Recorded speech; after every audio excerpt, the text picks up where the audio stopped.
បាទជម្រាបសួរអ្នកទាំងអស់គ្នាបាទថ្ងៃនេះបាទ welcome back បាទជួបជាមួយនឹងបាទខ្ញុំជាមួយនឹងលោកគ្រូបាទរតកែវទៀតហើយបាទតាក់ទងជាមួយនឹងបាទបងប្អូនទាំងអស់គ្នាដែលចាប់ផ្ដើមលេងបាល់កម្រិតដំបូងបាទកាលពីវីដេអូមុនយើងបានបង្ហាញបាទ2-3 step ហើយតាក់ទងជាមួយនឹងការបាទលេងបាល់កម្រិតដំបូងតាក់ទងជាមួយនឹង basic បាទថ្ងៃនេះយើងនឹងមកជួបគ្រូកែវទៀតថាតើគាត់នឹងបង្ហាញបាទក្បាច់អីខ្លះបាទសម្រាប់បងប្អូនទាំងអស់គ្នាបាទដែលចាប់ផ្ដើមលេងបាល់ដំបូងអូខេតើទៅជួប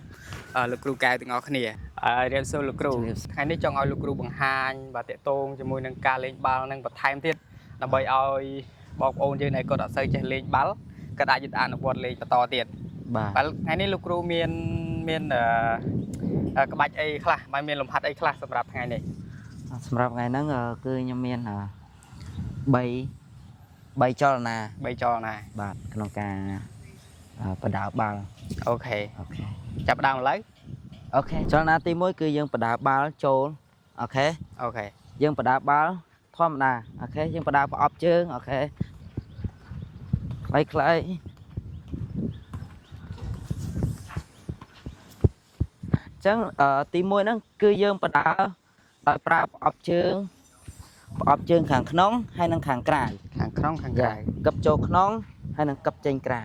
អូខេយើងប្រើតែជើងមួយខាងហ៎យ៉ាយើងអត់ទាន់ប្រើប្រាស់ជើងទាំងពីរព្រោះយើង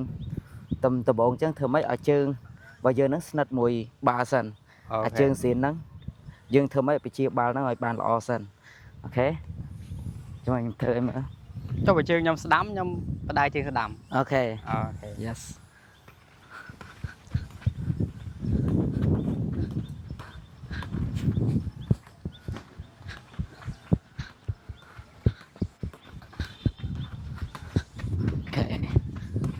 ហ្នឹងយើងធ្វើ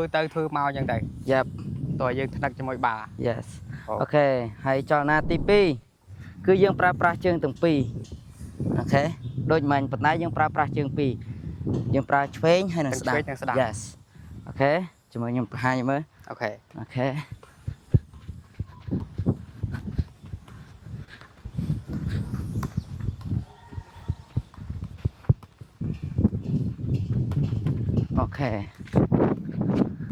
អញ្ចឹង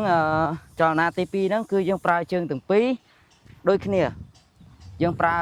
ប្រអប់ជើងខាងក្នុងខាងក្រៅក្នុងការកឹបបាល់អូខេប្រើប្រអប់ជើង yes កឹបប្រអប់ជើងខាងក្រៅទប់ទាញទៅក្រៅទប់ទាញទៅឆ្វេងទប់ទាញទៅស្ដាំប្រអប់ជើងអូខេ2 step yes ចលនាទី3គឺយើងជន់បាល់បដាអូខេយើងជន់បាល់ពីលើណាអូខេខ្ញុំនឹងបង្ហាញបដាអូខេ1ទប់2ទប់ទាញអូខេ1 2 3អូខេខ្លីសិនទៅដោយសារយើងចង់ឲ្យគ្នាយើងយកទៅអនុវត្តតែច្រើនពេកដូចតែយើងរៀនតែមេរៀនច្រើនពេកយើងរៀនអត់ចូលទេបាទអញ្ចឹងយើងយកតែ3 step អត់ឲ្យបងប្អូនយើងយកទៅអនុវត្តអូខេអរគុណច្រើនលោកគ្រូសម្រាប់លំហាត់បាទ3លំហាត់នេះហើយបងប្អូនទាំងអស់គ្នាកុំភ្លេចបាទធ្វើការចុច Subscribe ផងដើម្បីទទួលបានបាទកលឹះខ្លីៗអំពីការលេងបាល់កម្រិតដំបូងជាមួយនឹងបាទលោកគ្រូកែវអូខេកុំភ្លេចបាទធ្វើការ share ចែកម្លែកវីដេអូម្នាក់មួយផងដើម្បីឲ្យបងប្អូនយើងដទៃទៀតបានឃើញវីដេអូនេះហើយបានវឹកហាត់បាល់ទាំងអស់គ្នា